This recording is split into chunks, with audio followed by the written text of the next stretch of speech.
Bom, legal. Agora a gente vai começar a resolver a prova da UEM, a primeira fase, vestibular de 2017, não 2007, aqui digitei errado, tá? Muito bem. Primeira questão. É uma questão mista com biologia, tá? E vamos começar. No reino Animalia, há um grupo que possui como característica marcante capacidade de voo. Os animais desse grupo possuem corpo aerodinâmico, que diminui a resistência do ar durante o voo, e ossos porosos e menos densos. Está falando das aves, né? Considerando que os representantes desse grupo animal, os aspectos físicos e biológicos, o cenário for correto. Numericamente, a força de resistência do ar é igual para todos os animais voadores do planeta. Nada a ver, né? Porque os animais voadores têm massas diferentes, vão ter peso diferente, então a força de resistência do ar vai ter que ser diferente. Então, nada a ver. A força gravitacional diminui drasticamente à medida que o animal atinge maiores altitudes. Para uma ave, a diferença de altitude no voo, a força gravitacional permanece praticamente constante, que é a força-peso. Então, essas duas aqui estão falsas, né? Opa! Essas duas estão falsas. Tá? 4. Para alçar voo, esses animais usam músculos peitorais, que movimentam as asas e geram forças, mas só decolam quando o módulo da resultante da força gerada for maior que o peso. Verdade, porque aí ele consegue aceleração, né? Se não tiver aceleração, não tem condições. As outras duas são de biologia. Não é minha praia, mas a gente só responde, elas são tranquilas também. Os animais do grupo citado no comando em questão pertencem ao filo Chordata. Isso é verdadeiro. Tá? E a 16 diz que eles são pecilotérmicos. Eles não são pecilotérmicos, eles são homeotérmicos. Tá? Então, o que relaciona a física são até a afirmativa 4. Aí, até a afirmativa 4, a gente está falando da força de resistência do ar e força-peso. Lembrando que a força de resistência do ar ela é do tipo kV elevado ao quadrado. Né? kV elevado ao quadrado. Então, quanto maior a velocidade da ave, maior a força de resistência do ar. Perfeito? Vamos para a questão de número 27 agora. Questão 27 é uma questão que envolve física e matemática, é uma questão bastante trabalhosa. Vamos lá. 3 fontes luminosas pontuais A, B e C formam um segmento de reta de extremidade AC, em que B é o ponto médio desse segmento. Tá, eu vou fazer o seguinte, eu vou deixar o desenho aqui e vou continuar a leitura. Segmento de reta AC com ponto médio B. Suponhamos que a reta AC seja posicionada a 40 centímetros de um plano π. Então essa medida aqui é 40 centímetros e esse é o plano π. Em que P, pertencente a π, é o ponto de incidência da luz, ponto P. Suponhamos que a reta AC é perpendicular à reta PB. Então, reta PB está aqui, perpendicular a AC. Muito bem. Agora o desenho está feito. Primeira afirmativa. O raio de luz proveniente no ponto A, que sofre reflexão em P, atinge o ponto B? Não, de jeito nenhum. O raio que atinge o ponto P, ele sofre reflexão e vai para o ponto C. Certo? Porque o ângulo de incidência tem que ser igual ao ângulo de reflexão. Então a primeira afirmativa está falsa. Existe ao menos um ponto Q pertencente à reta AC, de maneira que o triângulo QPQ' seja escaleno. Não, qualquer ponto que eu colocar aqui vai me gerar pelo menos um triângulo isósceles ou um triângulo equilátero. Nunca um triângulo escaleno. Tá? Então, se eu tenho Q e aqui Q', né, esse triângulo vai ser ou isósceles ou vai ser equilátero. Jamais vai ser escaleno. Então, até agora deu tudo falso. Afirmativa 4. Se o raio de luz proveniente de A sofre reflexão em P e atinge a linha pertencente a AC, então, se o raio proveniente de A sofre reflexão em P, então o A' é esse daqui, e se o triângulo APA' é um triângulo retângulo, então a distância de A até a linha é de 80 centímetros. Eu vou usar outro desenho para não ficar muito poluído. Então, o A está aqui, esse é o C que ele chamou de A', e aqui ele falou que é 90 graus. Perfeito? Aqui a gente já sabe que é 40. Isso aqui é 90, 45 graus, 45 graus, dos dois lados.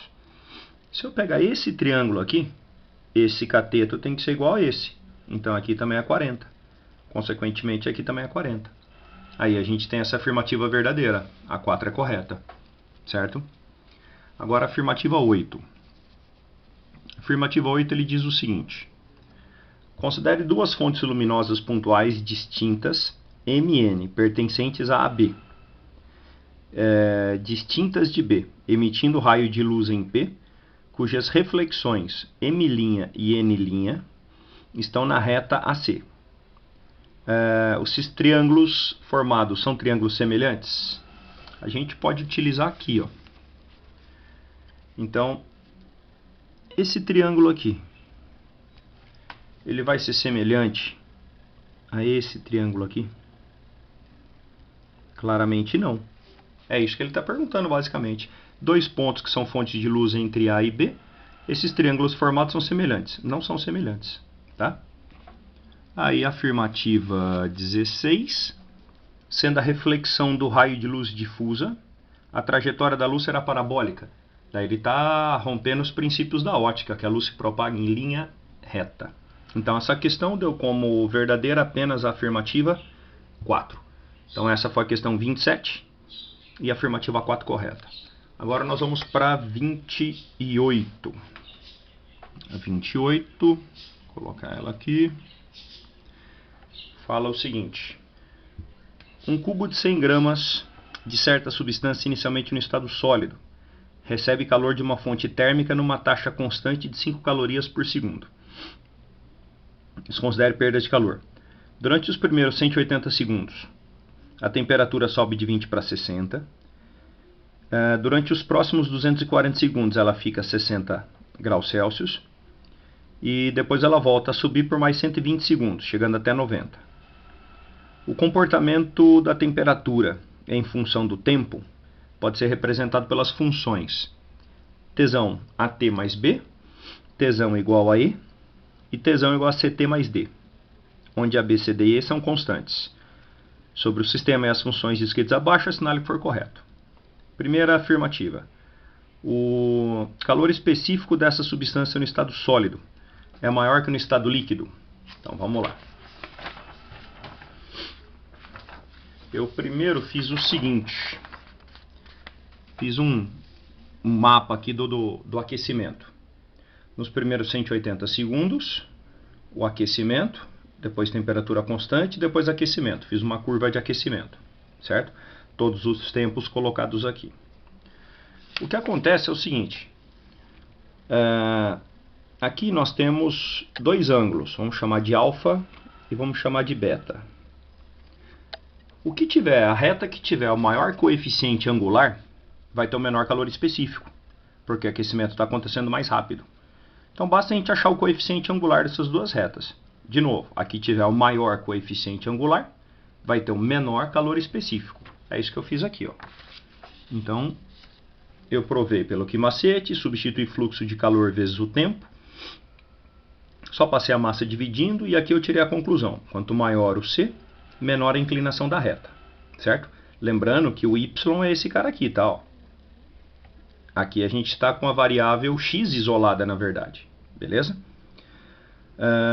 Coeficiente angular de 0 a 180. Eu pego no gráfico a variação y pela variação x. Variação y pela variação x. Fiz isso aqui, ó. Variação y pela x, y pela x. Esse daqui me deu o menor coeficiente angular. Consequentemente, tem o maior calor específico. Calor específico no estado sólido, maior do que no estado líquido. Então, essa afirmativa está verdadeira. Certo? Afirmativa 2. O calor latente de fusão é maior do que 20 calorias por grama? O calor latente de fusão eu resolvi aqui, ó. Eu só apliquei o que mole. Fluxo de calor vezes o tempo. O fluxo é 5, o tempo 240. Achei que o calor latente é 12. Então, isso daí está falso, né? Ele falou que é maior que 20, está falso. Afirmativa 4. No instante 45, a temperatura da substância é 34. Aí é a parte que mais dá trabalho. Então eu montei as três funções aqui. Ó. Primeira função, AT mais B. O A é o coeficiente angular, a gente já tinha calculado 40 por 180. E o B é o coeficiente linear. Aí eu montei a primeira função desse trecho aqui. Perfeito? Então, coeficiente linear e o angular. O segundo trecho é constante, t igual a e. O ezinho é 60, né? Que é essa função aqui. E essa última você tem que tomar muito cuidado, eu já ensinei isso para vocês. É uma função que não começa do tempo zero. Então, muito cuidado com ela. Olha aí. Aqui é a inclinação da reta, coeficiente angular 30 por 120. T menos T0 mais o 60. T menos T0. Cuidado com ela. Faço a distributiva. Vai dar isso daqui. Reagrupo, divido isso daqui por 4, faço a subtração e encontro essa função. Então, essa é a função final. Né? C é o coeficientezinho C e aqui o D, as constantes. Beleza? Aí ele me pergunta para o tempo 45, quanto que vale a temperatura? Aí é só aplicar. Para o tempo 45, substituir na primeira função, achei 30 Celsius. Então, isso está falso. Na 8, no instante 480. 480 eu pego aqui. Pego a função que eu acabei de ajeitar ela aqui em cima. Substituo o tempo 480 e dá 75. Ele falou que 75 correta. E a última, B mais D maior que zero. Bom, o B vale 20, o D vale menos 45. Se eu fizer a soma, não dá maior que zero, dá menor que zero. Então fica 1 mais 8. 1 mais 8, tá aqui, verdadeiro, verdadeiro. Uma questão bem complexa para a primeira fase, para o primeiro dia. Agora vamos na questão 29. Uma questão que envolve equação da trajetória. Tá? Em um evento esportivo, um atleta faz um lançamento de disco de 2 kg. Assim que o disco deixa a mão do atleta, sua trajetória no plano XY pode ser representada por essa função. Ele deu a funçãozinha aqui. Definido no intervalo de x até a. Essa expressão y representa a altura em metros em relação ao solo. X representa a distância horizontal. E a representa o alcance. Sobre esse lançamento, se ele for correto. Aí ele me deu umas dicas aqui da equação da trajetória. Essas dicas são muito importantes. E agora vamos começar. No ponto de altura máxima, o y é 17. Vou fazer o seguinte. Algo que eu uso com vocês em sala de aula. Fiz aqui, ó. Para o ponto mais alto, que é o vértice, derivamos a equação da trajetória e igualamos a zero. A derivada de uma função de parábola vai me dar o vértice da parábola. Derivada igual a zero, certo? Então, eu peguei a função, fiz a derivada da constante é zero, derivada do x vai dar 1, e derivada de x² é 2x. Então fica 2x sobre 68, que vai dar x sobre 34, negativo. Com isso eu já acho direto o x do vértice, é um método muito rápido. Substituo o x do vértice na função y e acho o y do vértice, que dá 18,5. Então com esse procedimento eu já mato as afirmativas 1 e 2. O x do vértice deu 34, o y 18,5. Ele falou que o y dá 17, falso. E no ponto mais alto, o x do vértice é 35. Falso também. Tá? Opa, desculpe. A 1 é verdadeira. A 1 é verdadeira, que é maior que 17. Desculpe. Aqui é verdadeiro e aqui é falso. Agora o alcance. O que a gente teria que fazer para o alcance? Eu teria que pegar a equação da trajetória e igualá-la a zero, o y zero, quando ela bate no solo. Eu vou cair numa equação de segundo grau, duas raízes, uma positiva e uma negativa, e consigo verificar isso. Mas a gente não precisa fazer. Vou te explicar por quê. O lançamento aconteceu de 1,5 m de altura. E fez isso daqui, ó, essa trajetória. O x do vértice deu 34. 34 ou 35? 34. Esse foi o x do vértice. Isso significa que esse ponto aqui vai dar 68, porque a parábola é simétrica. Então o alcance é um pouquinho maior do que 68. Né? Está resolvido o nosso problema. Eu não preciso ficar fazendo conta nem perdendo tempo. Alcance maior que 68? Verdadeiro. Módulo da velocidade inicial é 680, a raiz de 680. Então vamos lá. O primeiro procedimento que eu fiz foi esse daqui. Eu vou achar o ângulo. Eu vou lá na função genérica que ele me deu. Quem acompanha o x? V0y sobre V0x. Quem acompanha o x? 1. Então eu igualei. V0y por V0x igual a 1. Esses dois são iguais. Esses dois são iguais, o θ é 45. Feito isso, eu peguei a outra parte da equação da trajetória, que é isso daqui, né, menos g sobre 2v0x ao quadrado, e igualei com isso daqui. Né? Fiz essa igualdade aqui embaixo, achei o v0x quadrado. Aqui eu substituí por v0 vezes cosseno de 45, elevado ao quadrado. Aqui vai dar meio, vai dar raiz de 680. E, consequentemente, já matamos também o ângulo, que é 45 graus. Com isso, já me joga na verdadeira. Cadê a questão? Opa, foi aqui. A 8 é verdadeira e a 16 é falsa. Então, a questão 29 ficou 1, 4 e 8. Beleza? Agora, vamos para a questão 30. Questão 30, ele diz o seguinte. Um sistema termicamente isolado é composto de dois cilindros A e B, conectados por uma válvula. Numa situação inicial, o cilindro A contém gás e o B está vazio. Abrindo-se a válvula, o gás contido em A se expande e flui espontaneamente para o cilindro B. Opa, isso daqui se chama expansão livre. Eu tenho um recipiente aqui, uma válvula, e um outro recipiente aqui, onde eu tenho vácuo. E aqui eu tenho um gás. Quando eu abrir esse cilindro, rola uma expansão livre, porque aqui tem vácuo. Bom, nessa expansão livre, a troca de calor é zero, o recipiente é isolado, não há trabalho, o trabalho é zero. Por quê?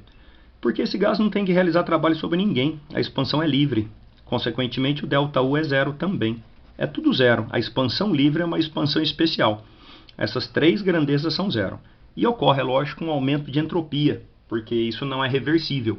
Né? Esse gás não vai espontaneamente gerar um vácuo aqui. Tá? Então, calor, trabalho, variação de energia interna, os três são zero.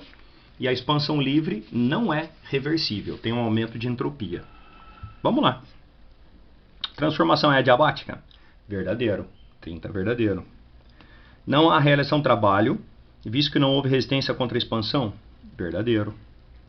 Não há variação de energia interna? Verdadeiro. A temperatura do gás diminui? Não, o ΔU é zero. ΔU é zero, não tem variação de temperatura. Ao expandir-se, o gás sofre uma transformação reversível? Falso. Irreversível. Expansão livre, uma expansão especialzinha. Certo? Vamos agora para o 31. Mais duas só. Em 1800, Alessandro Volta publicou um artigo que apresentou um dispositivo ao qual denominou órgão elétrico artificial, ao empilhar uma série de discos de dois metais diferentes intercalados por um pedaço de tecido embebido em salmoura. O cientista italiano construiu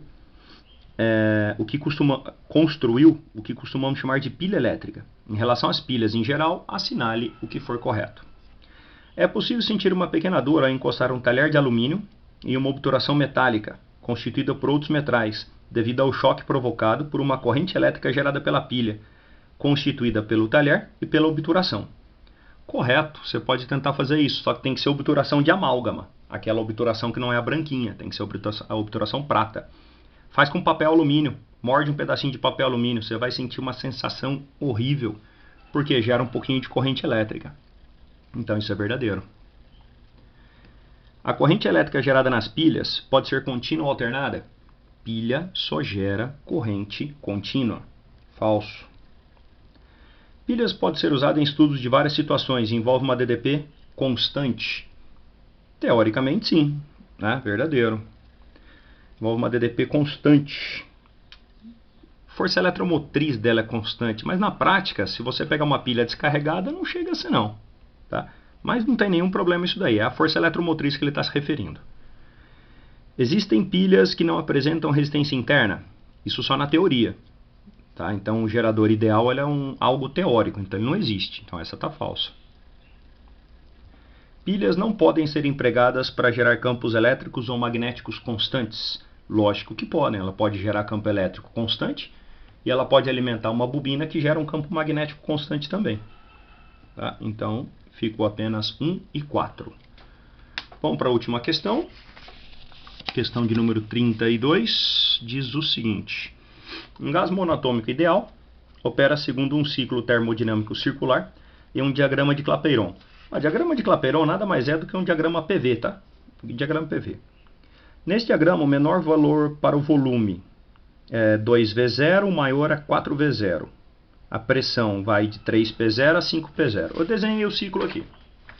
Então, um ciclo circular, de 2V0 até 4V0, o ponto do meio é 3V0, pressão de 3P0 até 5P0, um ciclo circular. Agora vamos ver o que ele fala. No ciclo, a temperatura do gás na posição P, na posição em que P é máxima, é maior do que na posição em que V é máxima. Então ele está comparando esses dois. É só fazer o produto PV. 5P0 vezes 3P0 vai dar 15. 15P0V0. E aqui vai dar 16. Então aqui teria uma isoterma passando por aqui, ó, e uma isoterma passando por aqui. Esse ponto tem uma temperatura mais elevada. E ele falou o contrário. Então essa está falsa. Ao completar o ciclo, a variação de energia interna é nula? Correto, porque ele volta na temperatura inicial. Então ele faz o ciclo e volta na temperatura inicial. Variação de energia interna, 0. A 2 é verdadeira. 4. Trabalho realizado quando o ciclo é completado no sentido horário é numericamente igual a π V0²? É a área, né? Trabalho dado pela área. Quem que é essa área? A área é πr². Quem que é o raio? O raio é V0. Então, π V0². Pode ser P0 também. Poderia ser π P0². Porque se eu pegar na vertical, o raio é P0. Certo? Mas está correto. 8. Ao completar o ciclo no sentido horário, o calor é convertido em trabalho? Bom, o ciclo no sentido horário, trabalho é maior que 0. Q igual a ΔU mais trabalho. O ΔU é 0. A gente já tinha afirmado isso daqui. Tá? Então, ciclo no sentido horário, Q igual a ΔU mais trabalho, ΔU é 0. Consequentemente, Q igual a trabalho. Então, é verdade o que ele falou. Tá? Ao completar o ciclo no sentido horário, calor é convertido em trabalho. Verdade. 16. A energia interna do gás, quando a pressão é 3P0, é dada por 27,5 de P0V0. É só a gente aplicar isso daqui, né? Ó. Energia interna 3,5 de nRT, que é 3,5 de PV. Então, energia interna 3,5 de 3P0, né? 3P0 vezes, quando é 3P0, o volume também é 3V0. Então, vezes 3V0. Que vai dar 27,5 de P0V0. 27,5 de P0V0. Afirmativa correta. Então, nessa última ficou 2, 4, 8 e 16. Então, essas foram as questões de física na primeira fase, no primeiro dia da UEM, vestibular 2016 para 2017. Certo? Se gostou da resolução, se inscreva no canal, manda um joinha e divulgue o trabalho para que mais alunos possam ter acesso. Um abraço, esse é o professor Mendonça.